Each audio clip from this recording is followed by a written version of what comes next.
but it did get a little confusing when I started introducing my TBR game. Do you see this curl that's happening back here? It's confused. Hello everybody, my name is Kelsey and we're about to get very, very nerdy with the books that I want to read in 2021, the standalones.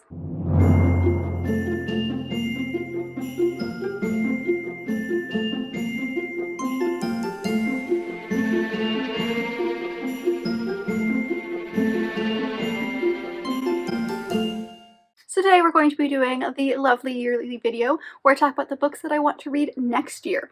Now for 2020, you guys saw that I did kind of my TBR jars, where I had a TBR jar with fiction and a TBR jar with nonfiction, and I loved that quite a bit. I did enjoy having the jars, but when I introduced my TBR game, that got a little confusing. So we're going to go back to my original, just a list of 12 books that I want to read this year. However, we're going to be doing it in 2 parts. So today we're going to be talking about the 12 standalone books that I want to read next year, and then in about a week you're going to see kind of a part 2 to this video, which will be all of the sequels and series continuations that I want to read next year. So I've got about 24-ish books that I want to read in 2021, but today we're just going to be talking about the standalones. This is a hodgepodge of a lot of random stuff, to be honest, and honestly I don't think any of these are series. If they are, then it's the first in a series, and I did not realize there was more, but I believe all of these are standalones, so let's just get into it. The very first book that I want to read next year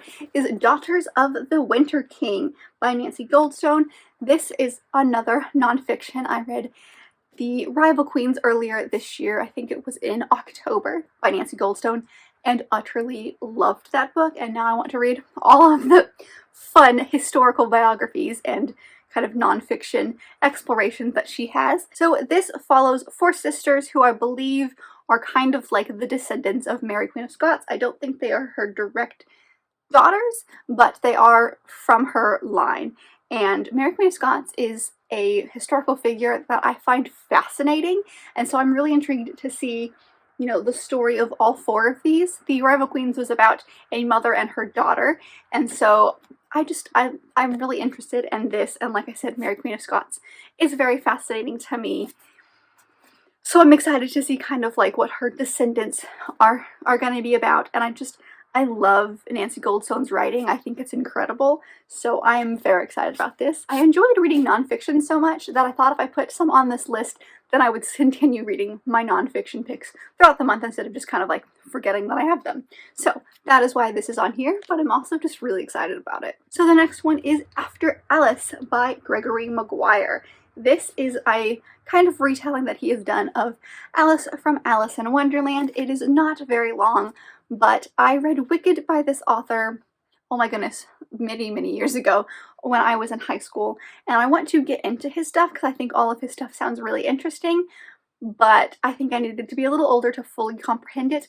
I think I'm there now, but I wanted to start with something real small, and that wasn't part of a series. It was a standalone. It was a one and done kind of situation, and this seemed right up that alley. I'm really interested to see his take on the story of Alice in Wonderland. I honestly don't even know what the difference is. I haven't really investigated kind of what his retelling is, but this sounds interesting. It's not very long, and I just combined the words long and large together. This seems perfect. It's not too long. It's a one and done situation, and I think it'll be really, really good to kind of get into his writing and kind of start my journey through the many books by him that I have. The next one is just a YA book that I'm very excited about, and that is Full Disclosure by Cameron Garrett. This is, like I said, a YA contemporary, and it follows our main character Simone, and she's in a new school, and she is starting to have crushes on people, but she is HIV positive, and nobody knows, and so I believe she does end up starting to date this guy that she really likes, Miles, and then she starts receiving these letters in her locker that basically says, I know this thing about you, and if you don't break up with him, everyone's gonna find out. And I've never read a book that has to do with someone who is HIV positive, or really a book that has to do with someone who has HIV at all, so I'm very interested to see kind of this take on it. It's going to be a new adventure for me. Like I said, I've never read anything like this, but I've also heard that there is some LGBTQ plus rep in this book, but I'm not quite sure what that is. Like, from the synopsis, it doesn't really give that away. So I'm very curious to see. But this is one that's been on my radar this past year, and I really want to get into it. So I'm putting it on my list for next year. The next book is one that I've had my eye on for years, but I've only owned for a little bit, and that is Uprooted by Naomi Novik. This author is one that lots of people love, especially with her new book that came out near the end of 2020, Deadly Education, which sounds amazing, but I wanted to actually see if her writing was my thing before I went into that book. And this one, I think, is kind of a retelling of Beauty and the Beast a little bit, but I've heard that this is utterly beautiful. Like, her writing is incredibly beautiful. I do believe that there is a sequel to this, so this one technically isn't a standalone, but I'm not quite sure the sequel is really a sequel and it's more of a companion to it. But I'm not entirely sure what I'm getting into with this one, but it feels very fairy tale fantasy, and I've been enjoying that a lot lately. So I really want to see if her writing is my thing. Like I said, I've had my eye on this for a while. It sounds amazing. I've had it in my collection for a while, so I think I need to actually start with this book, and then we can see if she's the right for me.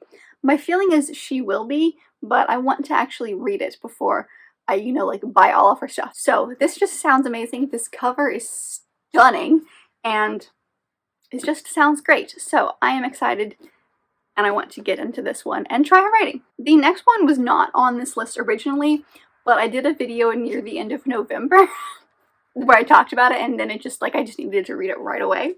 And that is Mary B. by Katherine J. Chin. This is an adult book that is kind of a reimagining, I guess I wouldn't really call it a retelling, but reimagining of the story of Pride and Prejudice. This takes the sister Mary, which is the middle Bennet sister, and she's really not known for a whole lot in the original book. She's the middle sister. She does a lot of piano, she does a lot of music, she does a lot of reading. She's kind of very bland and boring as a character. She doesn't have really any kind of characteristics beyond that. But I always had this headcanon where I envisioned Mary and Mr. Collins being together, and it just kind of made sense to me. So the fact that this is just taking this character of Mary and giving her personality and giving her a story sounds incredibly interesting to me. And this does take place before, during, and after Pride and Prejudice, so it's kind of a character study of Mary Bennet rather than an actual reimagining of the story of Pride and Prejudice. But it just sounds interesting, and I usually don't like character studies. I think they're actually pretty boring without plots. But I really care about Pride and Prejudice, and any kind of reimagining of those characters or that story is fascinating to me. So I think that I will really, really enjoy this one. But I've never read a kind of reimagining of the character of Mary. I've only ever read retellings and things like that. So I'm so interested to get into this one. So that one, I talked myself into this one when I did my underhyped books TBR. So it's on this list, and I'm really, really excited about it. Oh, the next one actually kind of fits perfectly because it's a non-fiction book, and it is called Among the Janeites by Deborah Waif, and it is a journey through the world of Jane Austen fandom. So this is just an exploration of the world of Jane Austen and all of the stuff that came out of it, because people are obsessed with her and obsessed with her books. And because of that, so much fandom has been created, so many retellings have been created, and this is just kind of an exploration of that. And I've had this book for many years. My father gave this to me for Christmas one year, I want to say, when I was really starting to get obsessed with Jane Austen and studying about her. And so this is less about her and more about kind of the worlds that she created and the fandom and the fans' obsessions with that kind of stuff. But it just sounds fascinating, and it's not very long, and I wanted another nonfiction because I'm enjoying reading my nonfiction. So this is on that list because it just sounds interesting, and I'm very intrigued. So the next book is a fun romance, and I needed some fun romance on this list, and that is Love at First Like by Hannah Ornstein. And this follows our main character Eliza, who her and her sister own a very popular and very well-loved jewelry shop. And then one night her ex announces his engagement to another woman, and so in a fate of jealous, angry social media-ness, she accidentally posts the picture with the ring on that finger to her personal Instagram. and it blows up. The sales of their shop skyrocket, and so she decides to use this fake engagement kind of situation to their advantage. And so she finds this dude named Blake, who is a contractor, I want to say, or he's a fellow entrepreneur, and he just seems like a perfect match on paper. And I think there's some issues with him, and the landlord hikes up his rent, but he's not aware of Eliza's schemes. I'm not entirely sure about the nitty-gritty of it, but it's a fake dating relationship slash fake engagement relationship, and that's one of my favorite romance tropes. So this just sounds really good. I've had this on my shelves for a few months, and I just want to get into it. I just want to have a nice, fun, fluffy romance, and this looks perfect for that. The next one actually might be another first in the series. I'm not entirely sure, but that is Spin the Dawn by Elizabeth Lim. This is kind of Mulan meets Project Runway is kind of how I have been told about this. This is an Owl Crate book that I got quite a while ago, but I really want to say my best friend Lauren has read this and really liked it. I might be mixing that up with something else. But I've heard that this is really good, and it does sound very interesting to me. Oh, look right there. It says book 1. So yes, this is the start of a trilogy, but it's the first one, so I don't mind that it's on this list. This basically follows our main character, Mia? I want to say it's M-A-I-A. I'm not entirely sure how you would pronounce that. But basically, she works as a tailor in her father's shop. It used to be very well renowned. Now it's kind of like iffy. But she's a woman, so she's not really supposed to do that. Her best hope really is to marry well. And then the castle and the royal family kind of summon her ailing father to be part of this competition. And so she goes in disguise instead, pretending to be his son. And she and 11 other contenders are basically trying to be the royal tailor. And if they found out that she is a girl, she is dead, basically dead. This just sounds very interesting, and this cover is stunning, and it just sounds interesting, so I'm very excited about it.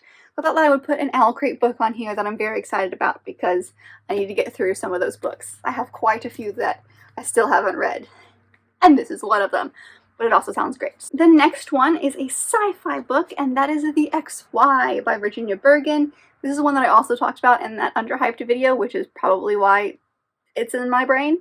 But this is basically set in a world where men and boys don't exist, or people who have the XY chromosomes basically have gone extinct, but our main character finds a boy on the side of the road, and he's alive.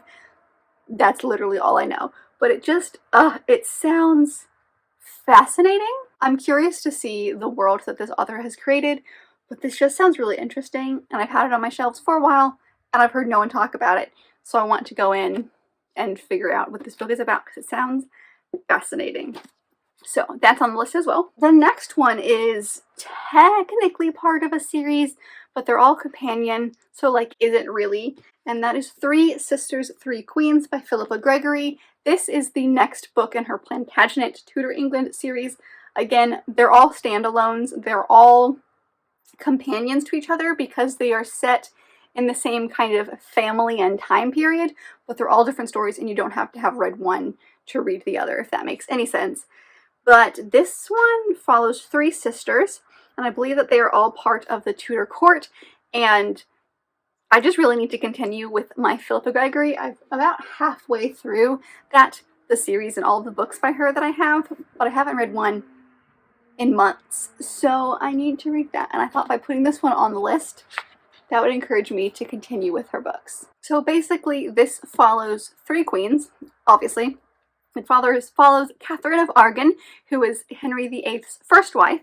It follows Margaret, who is the sister of Henry VIII, and it follows her younger sister, Mary. And the three of them will become the queens of England, Scotland, and France. And I think there's some rivalry between them, but honestly, like, I know nothing about this because we're starting to go into the actual Tudor England family, and I know more about the children of Henry VIII, I think, than like the individual court intrigue during his life.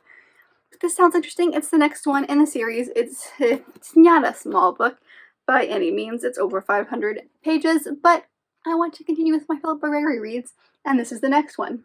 So this is what's on this list. The next one is actually kind of a mystery book. I'm trying to read more now that I've really discovered recently that I very much like mystery books. So that one is The Au Pair by Emma Rouse, I want to say.